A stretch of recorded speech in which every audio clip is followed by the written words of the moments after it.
Hello and welcome to the Wiltshire Caravans handover video for the Xplore 304, and this is the 2021 model.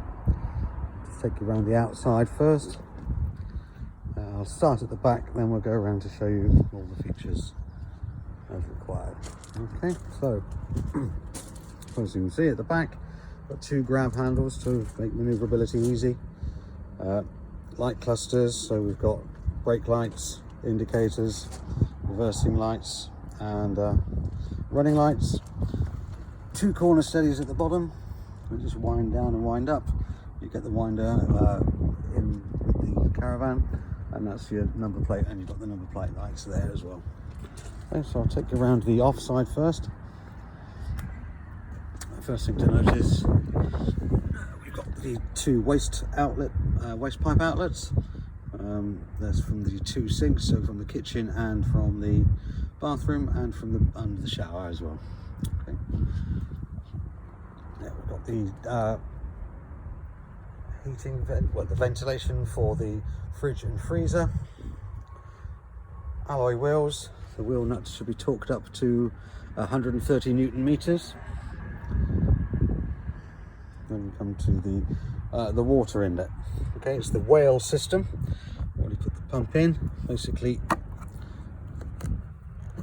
slide this slider up, pump goes in, clips into place, and then this part goes into your water barrel.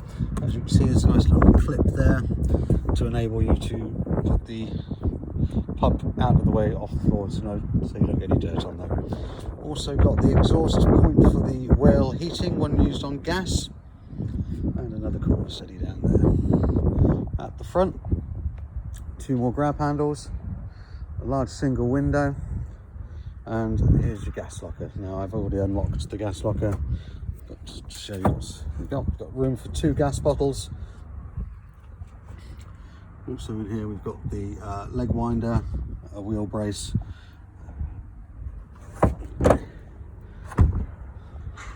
runs on the Alco chassis.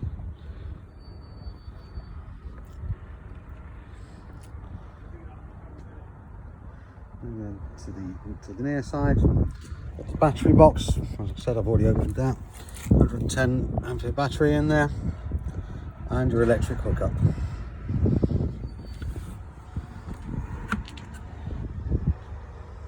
You see up there, a vent for the microwave. Split doors, barn door I should say. Okay, and then we've got this is all the information regarding this particular van. Maximum plated weight is 1043 kilograms. Tire pressure should be at 45 psi, and the wheel bolt torque, as I said earlier, 130 Newton meters. Also on this side, this is where the toilet cassette is, and the pink fluid flush area, rinse area. So your pink fluid goes in there, mixed with water. Look at the whichever particular one you get, the manufacturers, to see what amount of, how diluted it needs to be. And then we've got the actual toilet cassette itself. So to remove, lift there.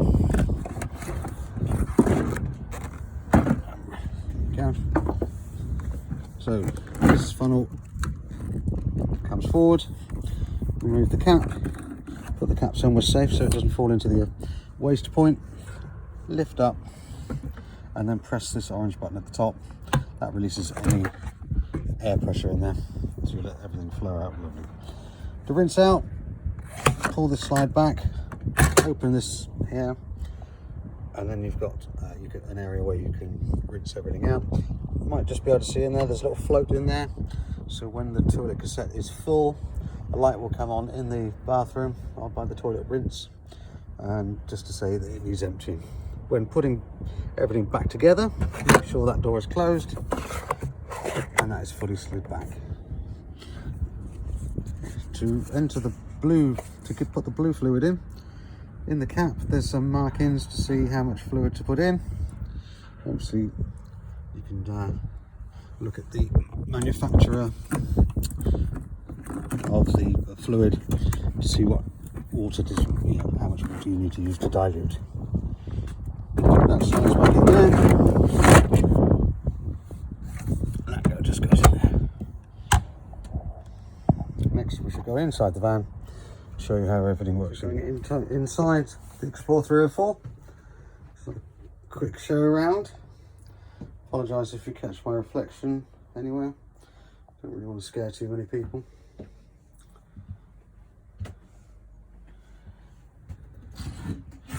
Into the bathroom.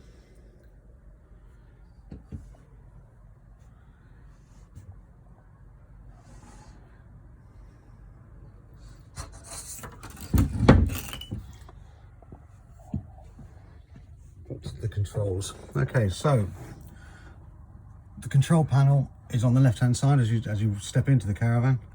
First thing you can see, you've got these switches here. The master switch, that's your main switch to get everything activated. Lights for your internal lights. I'll just show you that again. Okay, so that's your internal lights. Pump, that's for your water pump. Light comes on, but I haven't got any water connected at the moment, so but that's where you turn your water pump on, and then an all-in light as well. The heating system and the hot water system on here are the Whale system, blown air heating. But the water system, to activate, just press on the tap, and you have a choice of, you can run on gas if you've got no electric hookup, gas and electric, gas and quite a lot of electric if you want to do everything very quickly, or a small amount of electric or quite a lot of electric, in effect 2 kilowatts. That's the water temperature is set. It does get very hot, so do be careful please. It does get very hot. To turn it off, just keep pressing until it says off here. So same situation with the heating, currently showing as off.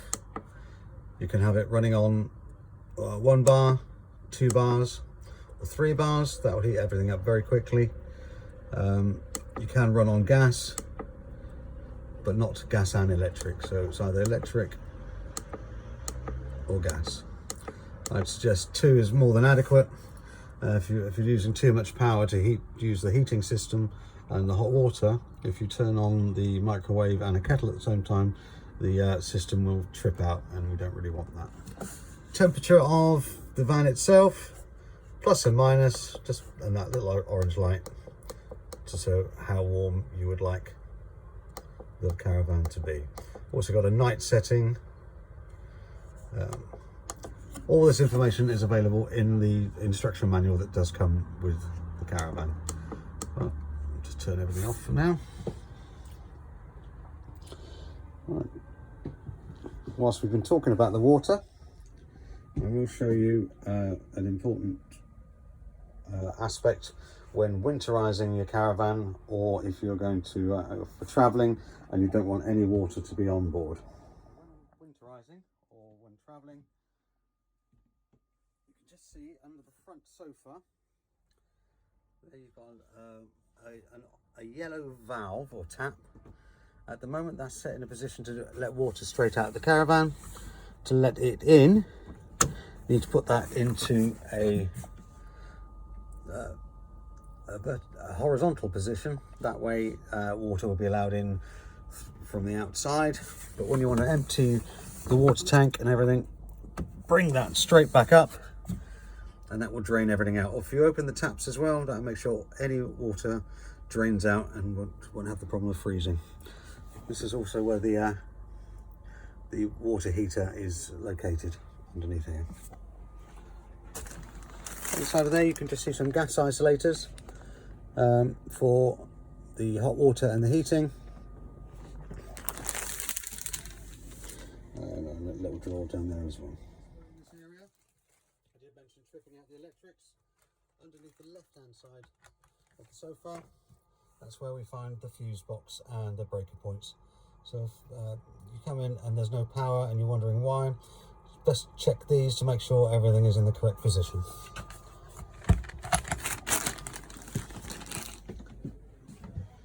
Right, first area we get to is the kitchen area.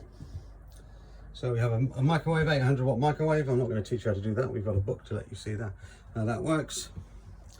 With the microwave, there's an isolator point in the cupboard next to it. Also somewhere to put the cups and your plates. It's got the Thetford duplex oven, cooker. We've got 3 gas burners, 1 large one, 2 smaller ones. Set here. Also have an oven and grill.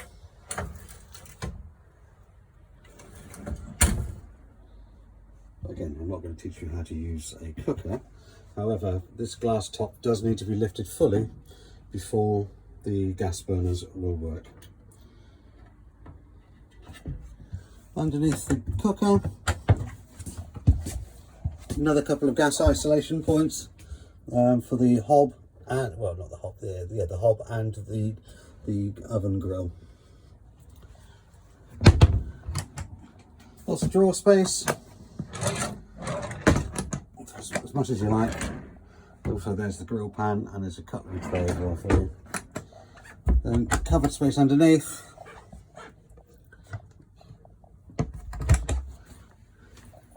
The sink itself, glass top, draining board,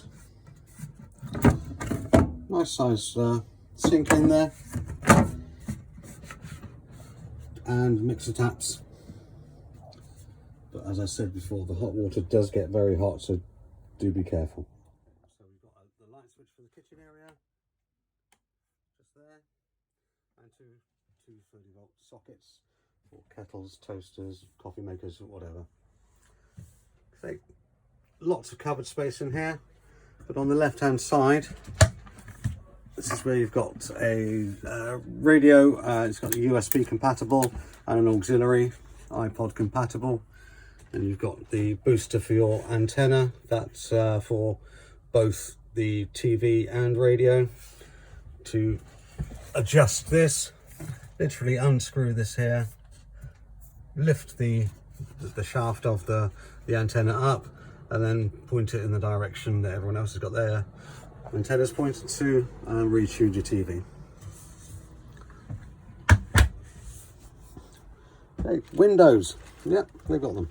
So, standard openings, push forward, and then tighten these up to keep the windows open. All the windows in here have got fly screens and blackout blinds. Be careful when you're lifting them back up that you don't let go of them, because they can spring up quite rapidly. Same system on the front, as I said, for all the windows. A couple of nice sized lockers up in the front of the caravan, above the seating area. Small locker down there. Here, place for the TV to go. Maximum weight of 6 kilograms for a TV, or whatever you put up there. And you've got a 12-volt socket there, TV antenna, and a 230-volt socket as well. Get to the fridge. Now the fridge, power on here. Press onto the plugs. That shows when you're on an electric hookup, so that plugs in. Happy days, it all runs nicely. You can run on gas. It's beeping because we're not actually attached to gas at the moment. And it can also run on the alternator, battery and alternator from the car. Now, in order for that to be of any success, the fridge already has to be cold. It will maintain a temperature. It will not bring down the temperature from the beginning. So talking of temperature, to adjust the temperature on the fridge, just press on the thermometer to get to your desired temperature. Inside the fridge itself, lots of space, nice sized fridge. It has a little freezer box which can be removed should you wish to do so, if you just want a fridge, but then where would you keep your ice for your gin and tonic? Above the fridge, there's a fairly large wardrobe, and that's where your freestanding table is. There's your carpets and your shower curtains and curtains in there. That's just ready for you to fit when you collect your van, or when you purchase your van. Okay, we've got the skylight. Works by grabbing the handle, pulling down, and then dragging back. Likewise, to get back going, close it down. There you go. Make sure these lugs are inserted and never travel with the sunroof skylight open. Okay, then we get to the dinette area, which also doubles up as a bed. Instructions for that are in the manual. Also, this part here does drop down as part of the, I'm not going to be able to do that with one hand, as a bunk. It's about 5'10" in length, but I would only generally have a relatively small child on said bunk. Okay, into the bathroom. Okay, so you've got a shower. They work remarkably well with the mixer tap on there. Sink and mixer tap. Large mirror. Well, not a large mirror, but a mirror. Cabinets at the back. And you'll set the toilet. The seat does swivel. There's the blue button for the rinse. And that's where the light comes on to say that the cassette is full. To do whatever you need to do in here, then to empty. The handle underneath, bring that towards you. Let everything fall out. Then push it back. It's important to push it back, mainly because if the cartridge is full and that is open, you cannot remove the toilet cassette, which is not a good thing. Again, skylight in there, towel rail, and this is the shower rail at the top. For the shower curtain. Another mirror there. And pretty much that is the fabulous Xplore 304. Obviously, if you have any questions, you can give us a call at Wiltshire Caravans on 01373 752 100. That's 01373 752 100. Like I say, manuals are with everything, but enjoy your fabulous new caravan. Before I forget, it does have a smoke alarm and a carbon monoxide alarm. Yeah, and I think just really now enjoy your caravan. Thanks very much.